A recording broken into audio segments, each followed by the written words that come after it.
ladies, and this is specifically for my ladies.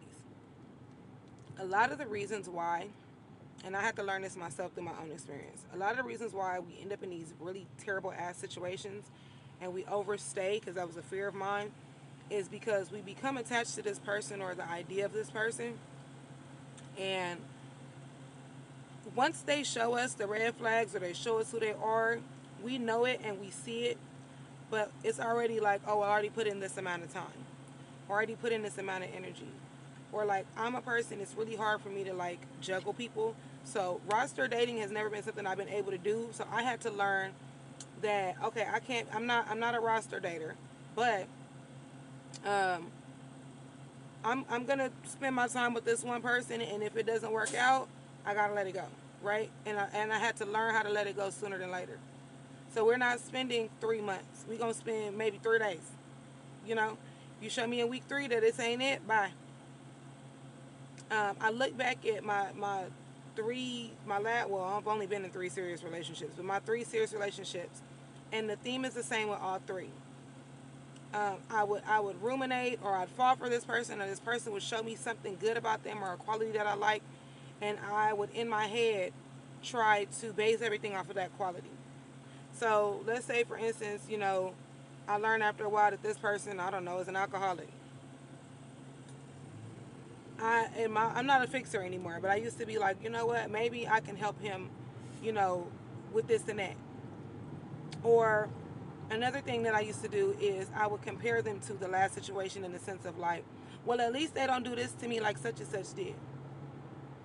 And the sad part about it is they did kind of get progressive. Like one was progressively better than the next one. But this me now is just certain shit I'm just not putting up with at all, right? But I had to learn that. Like a lot of the time we be wanting shit to work so bad that we hold on to it and hope. Baby, ain't no such thing. If a person wants to be a good person, you don't have to beg and plead for them to be that. People know what they're doing to you. They know how they're treating you. They even if they know that you deserve better, you have to understand that some people just are not willing. They don't want to. And that's okay. But that's just not your person. There's so many things that I look back and I'm like, I cannot believe I asked somebody for this. Like what? I gotta ask you. Nah, I'm cool. I'm good. There are certain situations like, yes, you learn your person, right? So there's certain situations where I don't believe that people should just know, but there's certain things that just as a human being are common sense. You don't have to you if you got to worry about a nigga cheating on you, that's not your nigga. And there are faithful men out here. There are men. I know that like a lot of us we're jaded because we've been through shit, but there are still good men out here. The problem is the thing that we run into, and I feel the same way when we speak about like men finding good women, because I even like had a conversation over the weekend with a couple of the homies, and we talked about this. The dating pool is shit on both sides. I worked in a barber shop. I heard a lot about what women was doing to men, and I couldn't believe it because I was operating a different way, right? So what happens is a lot of the time we get fatigued. We be like, God damn, I can't find nobody, or this is I'm just gonna settle. No, the fuck. Now you done wasted I don't know however many other years of your life going through utter and complete fucking chaos when you knew that this person was not for you. We're not doing that. Yeah, it's gonna take a little time, but the more that you weed through the bullshit, the more room and space that you make for the person that's coming for you. The pool is full of shit and piss on both sides. Okay, we all tread muddy waters right now. If you're looking for somebody, like men have it hard, women have it hard, we have it hard in general. What I'm learning to do too is if like I'm learning to listen more than I speak. Right, so there's times where I may be talking to a man. And a man says something, and if it sounds like they've been listening to the internet a little too much, yeah, you got to go. Did y'all see the video of the lady that got like that verbally abused in the car because this man just went on this red pill rant and then was like called her fatherless and was mad because she was like, I had my father in my life. Yeah, when they start talking like that, cut it off. Cut it off. I'm from LA. We use the word females a lot. But if a man comes talking to me and they be like, yeah, because you females block, block. Because the healthy men in my life don't talk like that. There are still men out there that are not verbally abusive. There are still men out there that don't have substance abuse problems. There are men out there that don't have 85 kids. There are men out there that have done the work. There are men out there that do not believe that they are entitled to women's bodies. Without saying too much, I was outside with a very, very close friend of mine, somebody I've known my entire life. And we kicked it, and it was never an expectation or pressure or any, oh, I'm gonna have to put out or else. None of that. And I was treated the whole weekend. They still exist. You gotta learn, like, especially living here. This is LA. Niggas got charisma. Some of these niggas don't even be cute. They just got hella charisma. And you will fall for that shit in a heartbeat and look up and be like, what the fuck happened?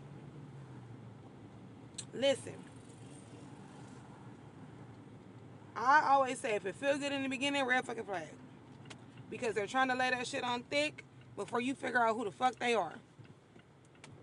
And a lot of the time, we get that feeling, and sometimes you ain't had that feeling in a while, and you get to chasing that feeling, and you look up, and that's why you're going through bullshit. No. You lonely, girl, go hug a friend. Shit. Like, call somebody. The fuck? Like, no.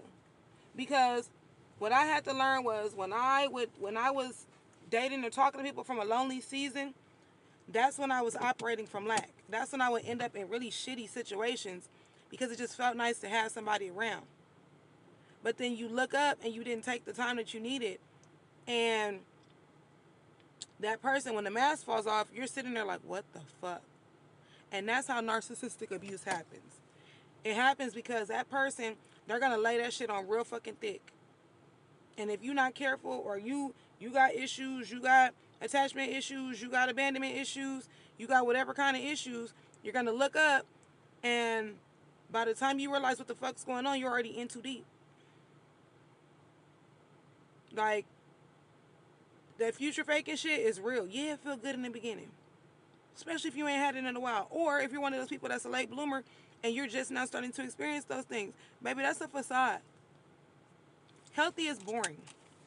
I had to learn that. That's one thing I keep with myself. I keep in the back of my mind all the time. Healthy is boring. I don't want no whirlwind ass romance no more. Because you know what happens? You go through a whirlwind romance and you look up and they just spun your ass right into therapy. I'm good. I don't want no parts. But felt the need to say that because I get it. We all want to love and be loved. But the love that is for you is not going to feel like, oh, I feel like I've known you my whole life. It's not going to feel like a nigga talking about having kids with you on the second date. It's not going to feel like a nigga, whining and dining you and then y'all together and exclusive after 2 weeks. That's not how that works. And I'm starting to believe a lot of them act like that because they want to get the draws and they want to give you what they got, because then you don't have, in their mind, you don't have no choice but to leave.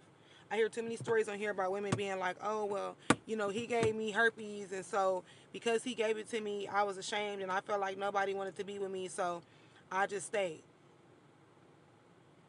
Girl, what? And I'm not judging you, but what? No. You deserve all of the desires of your heart. But you got to take your time and trust God to give it to you. Every time I stuck my greasy ass hands in something and thought that it was God's will and prayed on that shit, God laughed in my face and was like, girl, let me know when you're ready to go. I'll get you up out of here.